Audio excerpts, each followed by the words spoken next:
Assalamualaikum warahmatullahi wabarakatuh.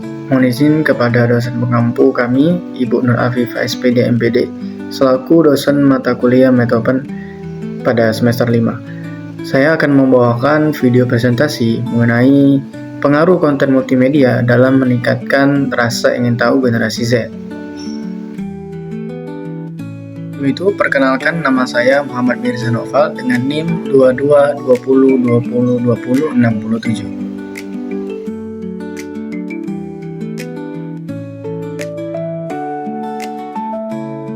Baik, pada pembahasan pertama, latar belakang penelitian saya yaitu era pendidikan dan generasi Z. Di generasi Z kita diharapkan mampu beradaptasi dengan perkembangan teknologi dan informasi. Yang kedua, lifelong learning, yaitu rasa ingin tahu mereka sebagai kunci pembelajaran sepanjang hayat. Dan yang ketiga, teori konstruktivisme, yakni pembelajaran lebih efektif jika melibatkan peserta didik secara aktif melalui sumber digital dan multimedia. Lalu tak kalah penting pula dari multimedia khususnya dalam pendidikan, termaktub di dalam undang-undang kita nomor 20 tahun 2003 pasal 3, pendidikan bertujuan mengembangkan potensi peserta didik menjadi manusia beriman, kreatif, dan mandiri. Yang kedua, media sosial sebagai sumber potensial di era digital terutama untuk generasi Z. Lalu dari segi kesenjangan harapan dan realistis. Fakta realistis, banyak konten multimedia bersifat hiburan tanpa memberikan rangsangan kognitif. Minimnya konten edukatif yang menarik bagi generasi Z, sampai penggunaan media sosial lebih sering untuk aktivitas non-produktif.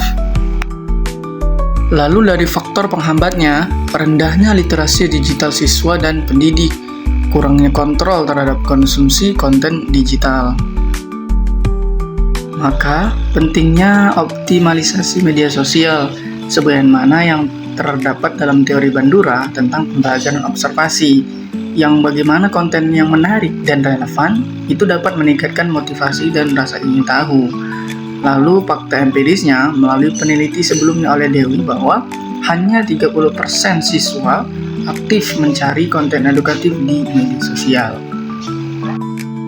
Skup atau fokus penelitian ini, yakni subjeknya siswa generasi Z di SMA 7 Negeri Palembang, lalu media sosial sebagai akses utama terhadap konten multimedianya, dan mencakup masalah utama, bagaimana informasi multimedia di media sosial memengaruhi rasa ingin tahu siswa, minimnya kajian terkait hubungan antara multimedia dan minat belajar siswa. Serta tujuan dari penelitian ini mengukur pengaruh multimedia terhadap rasa ingin tahu siswa dan memberikan wawasan baru terkait penggunaan media sosial dalam pendidikan. Kepada identifikasi masalah yang pertama, yakni penggunaan media sosial yang kurang optimal untuk pembelajaran. Harapan, media sosial menjadi sarana pembelajaran interaktif dan meningkatkan rasa ingin tahu.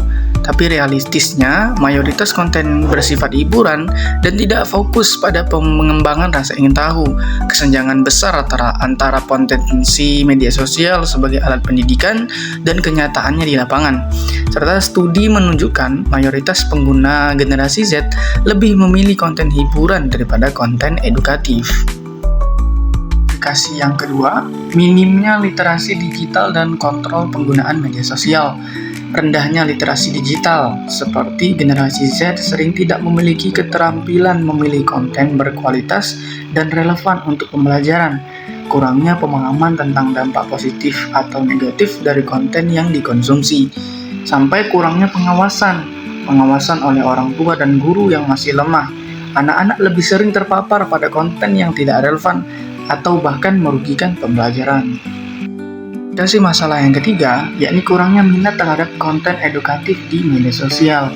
Generasi Z sangat aktif di media sosial tetapi cenderung kurang tertarik pada konten edukatif. Studi menunjukkan ada dua, sebagian kecil siswa mencari konten yang meningkatkan pengetahuan, sebagian besar pula memilih konten hiburan atau bersifat sosial. Sampai masalah utamanya, kurangnya daya tarik konten edukatif dibandingkan konten lainnya. Identifikasi masalah yang terakhir, yakni keterbatasan penerapan teori pembelajaran dalam pembuatan konten. teori pembelajaran sosial Bandura seperti contohnya, yakni tingkah laku manusia dipengaruhi oleh interaksi antara lingkungan, skema kognitif, dan proses pembelajaran, sampai stimulus yang menarik dapat meningkatkan rasa ingin tahu dan pola perilaku positif. Tapi realitas di media sosialnya, konten seringkali tidak dirancang berdasarkan teori pembelajaran, kurangnya fokus pada interaksi bermakna yang memicu rasa ingin tahu, sampai konten cenderung mengabaikan prinsip-prinsip reinforcement dan observasi kognitif. Rumusan masalah dari penelitian ini ada 3. Yang pertama, bagaimana karakteristik konten multimedia di media sosial, yakni sebagai variabel X-nya yang dikonsumsi oleh anak Gen Z. Yang kedua, bagaimana tingkat rasa ingin tahu generasi Z, yakni variabel Y-nya, dalam kaitannya dengan penggunaan media sosial. Dan yang terakhir, apakah terdapat pengaruh signifikan antara konten multimedia di media sosial terhadap peningkatan rasa ingin tahu anak generasi Z.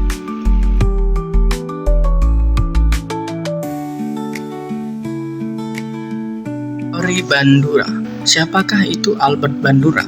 Riwayat hidup beliau 4 Desember 1925 hingga 26 Juli 2021. Ia adalah seorang psikolog dan penggagas teori kognitif sosial yang berasal dari Kanada dan mengajar di institusi terpopuler di Amerika, yakni Universitas Stanford.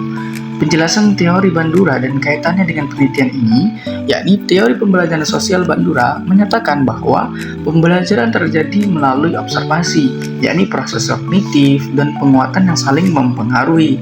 Dalam penelitian ini, teori ini digunakan untuk memahami bagaimana konten multimedia di media sosial memengaruhi rasa ingin tahu siswa generasi Z dengan menggunakan angket sebagai alat pengukuran data.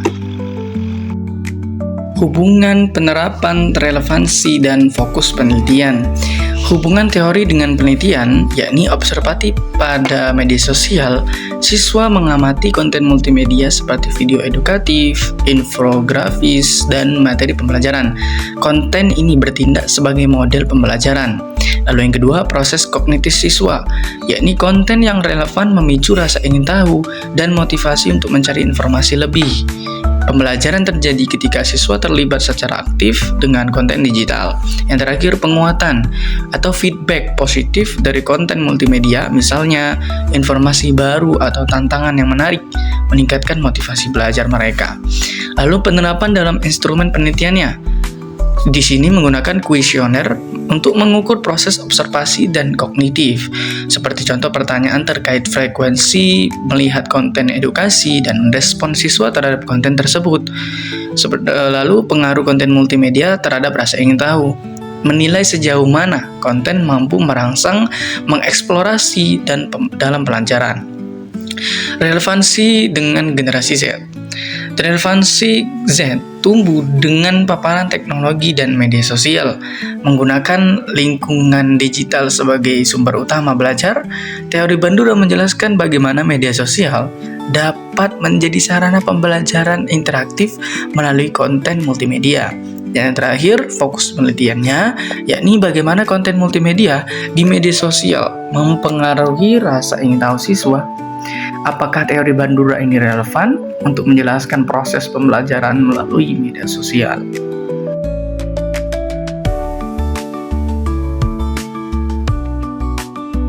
Kita kepada metode penelitian. Jenis penelitian ini yakni kuantitatif dengan pendekatan deskriptif korelasional. Tujuan penelitian untuk menguji pengaruh konten multimedia di media sosial terhadap rasa ingin tahu generasi Z. Menganalisis hubungan antara dua variabel, yakni konten multimedia dan rasa ingin tahunya. Populasi dan sampel. Populasinya seluruh siswa SMA Negeri 7 Palembang yang aktif menggunakan media sosial. Sampelnya menggunakan teknik simple random sampling dan jumlahnya kurang lebih 50-100 siswa. Menggunakan teknik pengumpulan data adalah kuesioner. Kuesioner berisi pertanyaan yang diisi oleh siswa untuk mengukur tingkat rasa tahunya dan frekuensi penggunaan konten multimedia di media sosial. Lalu instrumen penelitian yang kami gunakan, yakni yang paling utama adalah kuesioner tertutup. yang mengukur dua variabel penelitian, yaitu konten multimedia dan rasa ingin tahu. Setiap pertanyaan akan disusun dalam skala Likert 1-5, di mana 1 berarti sangat tidak setuju dan 5 berarti sangat setuju, dan dilengkapi dengan instrumen angket dengan menggunakan pilihan ganda. Ukur validitas data penelitian. Sebelum itu, validitas adalah mengukur apakah instrumen benar-benar mengukur apa yang seharusnya diukur.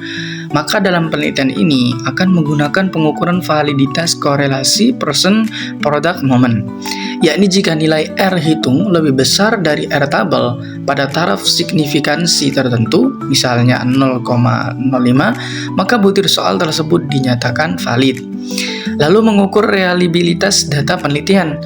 Reliabilitas yakni mengukur konsistensi hasil dari instrumen. Maka dalam penelitian ini kita akan menggunakan Cronbach alpha sebagai alat ukur reliabelnya. Yakni jika nilai Cronbach alpha lebih besar dari 0,70, maka instrumen dianggap reliable. Semakin mendekati nilai 1, semakin baik reliabilitasnya. Oke, for your information, untuk uji validitas, kita menggunakan SPSS dengan menggunakan korelasi person untuk setiap item. Lalu untuk reliabilitasnya, kita akan menguji Cronbach alpha, juga dapat dilakukan menggunakan SPSS, di mana nilai alpha akan dihitung berdasarkan data tabel.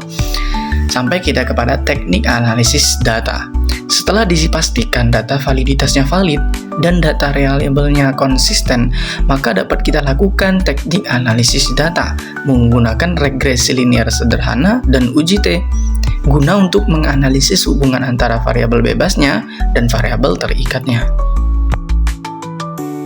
Cukup sekian penyampaian saya pada kesempatan video kali ini. Mohon maaf apabila ada kekurangan dan kesalahan. Lan ta'alama syai'a minal haya ta'taqidu alal haq. Sesungguhnya dalam kehidupan ini, jika engkau selalu merasa benar, maka engkau tidak akan mendapatkan suatu hikmah apapun di dunia ini. Assalamualaikum warahmatullahi wabarakatuh.